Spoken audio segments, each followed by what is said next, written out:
જૈન સમાજમાં ભારે આક્રોશ છે. કેમ? આવો જોઈએ.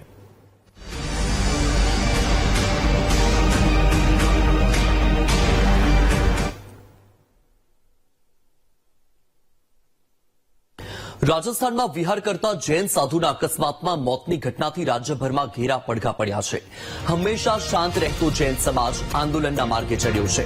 ત્યારે અમદાવાદમાં પણ જૈન સમાજે આક્રોશ રેલી યોજી હતી. જૈન સમાજનો આક્ષેપ છે કે છેલ્લા ઘણા વર્ષોથી અકસ્માતમાં જૈન સાધુઓના મોત થઈ રહ્યા છે. તે અકસ્માત નહીં પણ હત્યા છે. આ કોઈ ચોક્કસ સંસ્થાનું કામ છે જે સાધુઓને ટાર્ગેટ કરે છે. આવી ઘટનાઓ રોકવા માટે કેન્દ્ર સરકાર સ્પેશિયલ સીટની રચના કરે તેવી જૈન સમાજના લોકો માંગ કરી રહ્યા છે. સાથે જ વિહાર કરતા જૈન સાધુઓની ચિંતા પણ કરી છે. તેમનું કહેવું છે કે હાઈવે અને રોડ પર પગપાળાઓ માટે પગદંડી બનાવીને તેની જાળવણી કરવામાં આવે જેથી પગપાળા જતા લોકોની સુરક્ષા થઈ શકે. જૈન સમાજના આગેવાનોએ એવી પણ વાત કરી છે કે જૈન સમાજના સાધુ સાધ્વીઓને રાષ્ટ્રીય સંપત્તિ જાહેર કરવામાં આવે.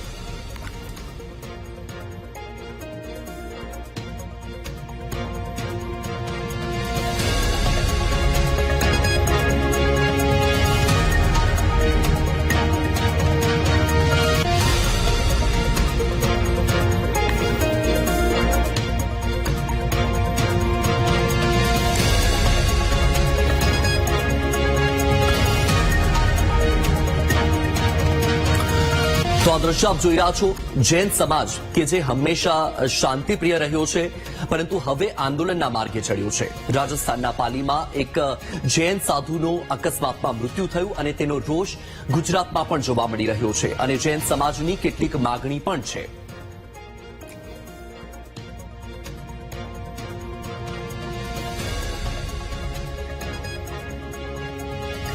જૈન શ્વેતાંબર મૂર્તિપૂજક સંઘના પ્રમુખ મહેન્દ્ર શાહ આપણી સાથે લાઈવ જોડાયા છે. મહેન્દ્રભાઈ, સ્વાગત છે આપનું વીટીવી ન્યૂઝમાં. મહેન્દ્રભાઈ, સૌથી પહેલા તો ભૂતકાળમાં પણ અનેક અકસ્માત થઈ ચૂક્યા છે જેમાં જૈન સાધુ સાધ્વીઓ કે જેમણે જીવ ગુમાવ્યો છે તેમની આત્માની શાંતિ માટે પણ પ્રાર્થના કરીએ છીએ આપણે. પરંતુ શું લાગે છે તમને અત્યારે એક જે મુદ્દો ઉઠ્યો છે કે ભાઈ આ અકસ્માત નથી, હત્યા છે, એવું કેમ લાગે છે? આમાં પરિસ્થિતિ એવી છે કે જ્યારે કોઈ પણ એક્સિડન્ટ થાય ત્યારે હંમેશા ડ્રાઈવર પોતે બેકાબુ બનતો હોય છે, ક્યાંક ગાડી ફંગોળાઈ જતી હોય છે, એક્સિડન્ટની અંદર સામેનાને બચાવવા જતાં ક્યાંક ગાડી અથડાઈ જતી હોય છે. પણ તમે જુઓ છેલ્લા કેટલાક વર્ષથી મોડસ ઓપરેન્ડી તમે જુઓ તો એવી હોય છે કે પર્ટિક્યુલર એક મહાત્માને ટાર્ગેટ કરી અને ત્યાં આગળ જેનો એક્સિડન્ટ કરવામાં આવે છે અને પછી એ આરોપી પોતે ફરાર થઈ જાય છે. ત્યાં નથી કોઈ જગ્યાએ એની ગાડી અથડાતી, નથી કોઈ જગ્યાએ ગાડી ઊંધી વળતી, નથી ડ્રાઈવર બેકાબુ બનતો અને એક પર્ટિક્યુલર વ્યક્તિને ટક્કર મારી અને ગાડી ફરાર થઈ જાય છે. ત્યારે એક આ મોડેસ ઓપરેન્ડી બધા જ કેસોની જોવામાં આવે ત્યારે આપણને ચોક્કસ પ્રત્યે એક સંદેહ ઉત્પન્ન થાય છે કે આની પાછળ કોઈક તત્વ કામ કરી રહ્યું છે. શું લાગી રહ્યું છે તમને? એ તત્વ કોણ હોઈ શકે? જો સવે ઇન્વેસ્ટિગેશનનો વિષય છે એટલે તો જૈન સમાજની એ માગણી છે કે જો કેન્દ્ર સરકાર લેવલે એક ઉચ્ચતમ ન્યાયાધીશના અંડરમાં સીટની રચના કરવામાં આવે તો ચોક્કસપણે આની અંદરથી ઘણી બધી વસ્તુ નીકળી શકે છે અને જે કોઈ જૂના કેસ છે એની પણ જો ફાઇલ રીઓપન કરવામાં આવે તો ઇન્વેસ્ટિગેશન એક સારી રીતે થઈ શકે છે અને એના દ્વારા એક ચોક્કસ નિર્ણય ઉપર આપણે પહોંચી શકીએ છીએ. બિલકુલથી, પણ તમારી શંકાની સોય કોના પર આવીને અટકી છે? તમને એવું કેમ લાગી રહ્યું છે કે કોઈ હત્યા કરાવી રહ્યું છે? તો જો કોઈ હત્યા કરાવી રહ્યું છે તો એ કોણ છે? કોના પર તમને શંકા? જો સાહેબ, કોઈ પણ પરિસ્થિતિની અંદર અત્યારે બોલવું ઘણું ઉતાવળિયું ગણાય, પણ ચોક્કસપણે અમને એવું લાગી રહ્યું છે કે આની પાછળ કોઈક તત્વ કામ કરી રહ્યું છે કે જેથી એક સંસ્કૃતિનો, જૈન સંસ્કૃતિનો નાશ થાય. એના એક મહાત્માઓ જે આગળ જંબુ વિજય મહારાજ સાહેબ હતા જે 17 ભાષાના જાણકાર હતા, આ પુણ્યકર્તાસુરી મહારાજ સાહેબ પણ જબરજસ્ત વિદ્વાન હતા. એટલે ક્યાંક અમને એવું લાગે છે કે ભાઈ આ પરિસ્થિતિમાં કોઈક જગ્યાએ જૈન સંસ્કૃતિનો નાશ કરવાનું કાર્ય થઈ રહ્યું છે. અચ્છા, તો આ તો જો અને તોની પરિસ્થિતિ છે. તપાસમાં એ ખુલાસો થઈ શકે કે ભાઈ અકસ્માત છે હકીકતમાં કે હત્યા કરાવવામાં આવી રહી છે, પરંતુ જો કોઈ આવું કૃત્ય કરી રહ્યું છે તો તમને શું લાગે છે કે તેનો હેતુ શું હોઈ હાજી. શકે, શા માટે આવું કૃત્ય કરાવવામાં આવે? આપણે ઘણી બધી હેટ સ્પીચ વેબસાઇટ ઉપર ઘણા બધા લેખો આપણે જોયેલા છે અને આની પહેલા પણ જૈન સમાજે એના આવેદનપત્રો આપેલા છે કે એક પર્ટિક્યુલરી એમની એક કોઈ ગ્રુપ હોય કે જેની ગ્રંથિ બંધાઈ ગઈ હોય અથવા તો એના સ્પેશિયલ કારણો હોય જે કેટલીક વાર જાહેરમાં ચર્ચા કરવા યોગ્ય હોતા નથી. તમે શું, તમારી કઈ કઈ માંગ છે અત્યારે વર્તમાનમાં? આ એક તો તમે જે કહી રહ્યા છો કે આ મુદ્દે તપાસ થવી જોઈએ કે હત્યા છે, કોણ કરાવી રહ્યું છે, આના સિવાય તમારી શું માંગ છે? હાજી, હા, અમારી એ જ માગણી છે કે કેન્દ્ર સરકાર લેવલે એક સીટની રચના થાય અને તમામ જે જૂના કેસો છે, મોડેસ ઓપરેન્ડી જેની સરખી છે, એ બધા જ કેસોને રીઓપન કરવામાં આવે અને સ્પેશિયલ ઇન્વેસ્ટિગેશન ટીમ દ્વારા એની તપાસ કરવામાં આવે. નંબર 2, આજે માનનીય નરેન્દ્રભાઈ મોદી સાહેબ ખૂબ સુંદર કાર્ય ઇન્ફ્રાસ્ટ્રક્ચર લેવલે કરી રહ્યા છે. રોડના ઇન્ફ્રાસ્ટ્રક્ચર આજે જબરજસ્ત ડેવલપ થઈ રહ્યું છે. એ સંજોગોની અંદર એક પગદંડી બનાવી એ કોઈ મોટી વસ્તુ નથી. તો જો રોડ 6 લેન હોય કે 4 લેન હોય, સાઈડની અંદર જો એક પગદંડી બનાવવામાં આવે તો અમારા ગુરુ ભગવંતો એમની વ્હીલચેર સાથે અથવા તો પગપાળા એક સારી રીતે વિહાર કરી શકે છે અને વિહાર એ અમારી વર્ષોથી પરંપરા રહી છે. એટલે જો પગદંડીનું માગણી અમારી છે કે આવી એક પગદંડીઓ તીર્થ સ્થાનોને જોડતી બનાવવામાં આવે શરૂઆતની અંદર, ધીરે ધીરે પછી બધા જ રસ્તાઓ કવર કરે તો ખાલી જૈન મુનિઓ પૂરતું નહીં પણ પગે ચાલતા લોકો દ્વારને પણ એ ઉપયોગી થઈ પડે, એ અમારી માગણી છે.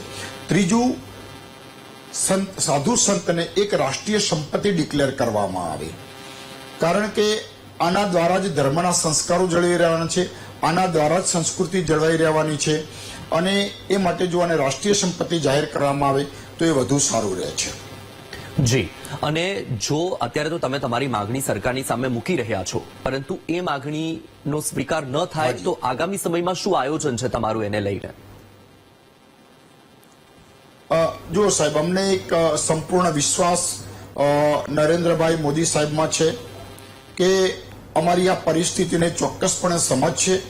અમે જે કંઈ આવેદનપત્ર આપીશું અથવા તો અમે એમને અહીંથી મેલ દ્વારા પણ જે મોકલીશું ત્યારે એક જૈન સમાજને સંપૂર્ણ ખાતરી છે કે આમાં એ યોગ્ય પગલાં ભરશે, કારણ કે આ સાધુ સંતનો પ્રશ્ન છે અને એમના પ્રત્યે સાધુ સંત સમુદાય પ્રત્યે એમને જબરજસ્ત માન છે.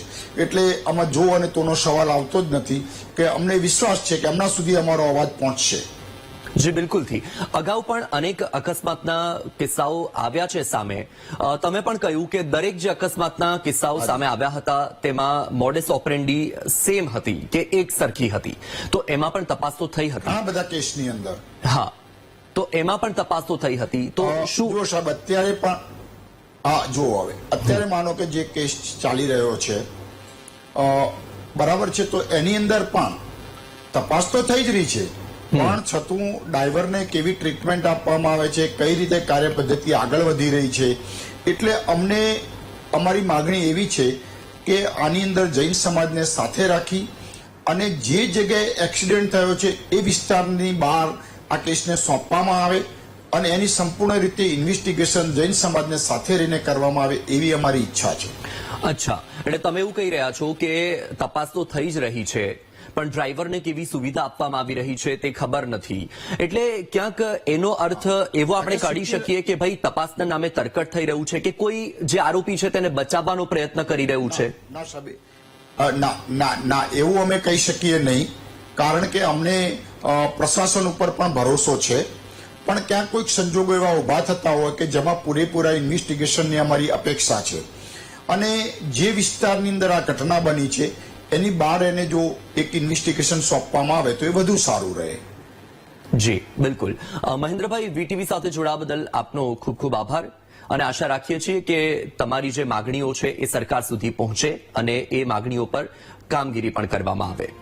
તો સાંભળ્યું તમે, આપણી સાથે જૈન શ્વેતાંબર મૂર્તિ પૂજાના પ્રમુખ જોડાયા હતા અને તેમણે આપણી સાથે વાત કરી અને કહ્યું કે અકસ્માત થાય ત્યારે ડ્રાઈવર બેકાબુ બનીને અકસ્માત સર્જે છે. છેલ્લા કેટલાક વર્ષોથી મોડસ ઓપરેન્ડી બદલવામાં આવી છે. મહાત્માને ટાર્ગેટ કરીને અકસ્માત સર્જવામાં આવે છે. તો જૈન સમાજ દ્વારા આ તમામ આક્ષેપો લગાવવામાં આવ્યા છે. આવા તત્વો કોણ છે તેમને શોધવાની જરૂર છે. કેટલાક એવા તત્વો છે જે મહાત્માને ટાર્ગેટ કરે છે, આ વાતનો પણ ઉલ્લેખ કર્યો. રાજ્ય સરકાર એસઆઈટીની રચના કરીને સમગ્ર કેસની તપાસ કરે, અગાઉની ઘટનાની પણ તપાસ કરવાની અમારી માંગ છે, એ વાતનો પણ ઉલ્લેખ કર્યો.